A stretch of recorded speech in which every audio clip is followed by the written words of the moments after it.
African homes, what is going on in here? Why do African men marry multiple women? I grew up hearing, don't ever get married because marriage is a prison for women. I never understood why people say that until I got to South Africa and I saw it for myself. I was shocked. I was appalled.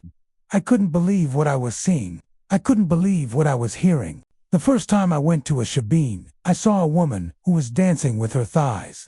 Her thighs were moving from left to right, from right to left, like this. And every time she did that, the whole place would erupt in cheers. And I was like, what is going on? Is this normal? Now, in my culture, when a woman does that, you get beaten up. You know. You get a slap. You get an object that is not pleasant to have on your body. You know, you get the belt. You get the rope. You get all of those things. But here these women were just doing it freely. And I said, is this normal? And I think it's normal because if you look at their TV shows and their music videos, that's how they promote it. You know, women are free to dance however they want to dance. They don't care. In fact, in a lot of these countries, having a wife is like having property. The more wives you have, the wealthier you are. And so a lot of these men will go out and get as many wives as they can. And you will see them, you know, one man with 10 children, 20 children. And you're like, how is he going to take care of all these children? How is he going to get all these children into the house? But it's like, it's their norm. It's what they're used to. And besides that, there's no birth control pills. There's no real birth control method. They just use the pull-out method, or they use condoms. But most of the time, it's like, you know, they don't really care. And so they just have children, and have children, and have children. And it's like, you know, it's not a big deal.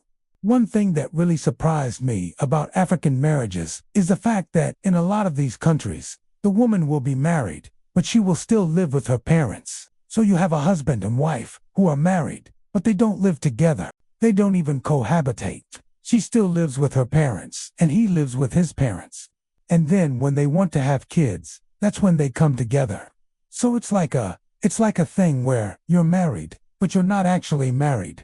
You know, you're not really together. You're not really intimate. It's just a piece of paper. It means nothing. And so I always tell people that African marriages are they're not the same as other marriages. They're completely different. You know, you can't compare an African marriage to an American marriage, or a British marriage, or a Canadian marriage. It's just completely different. You know, the love, the way they show love, the way they treat each other, the way they respect each other, it's not the same. If you want to hear more about African marriages, stay tuned. Thank you. What do you know about African marriages? Here's one thing I've noticed. In many African countries, when a man marries a woman, he doesn't just marry her, he marries her family too. Now, this isn't done out of love or affection. It's mostly done out of respect and obligation. You see, in many African cultures, the woman's family is seen as his new family. So when a man marries a woman, he's not just marrying her, he's marrying into her family.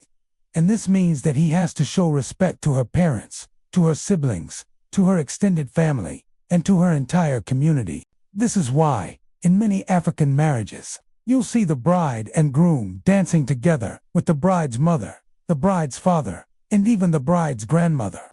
It's a way of showing respect and acknowledging their roles in the marriage. This custom is deeply rooted in African culture, and it's something that I find truly fascinating.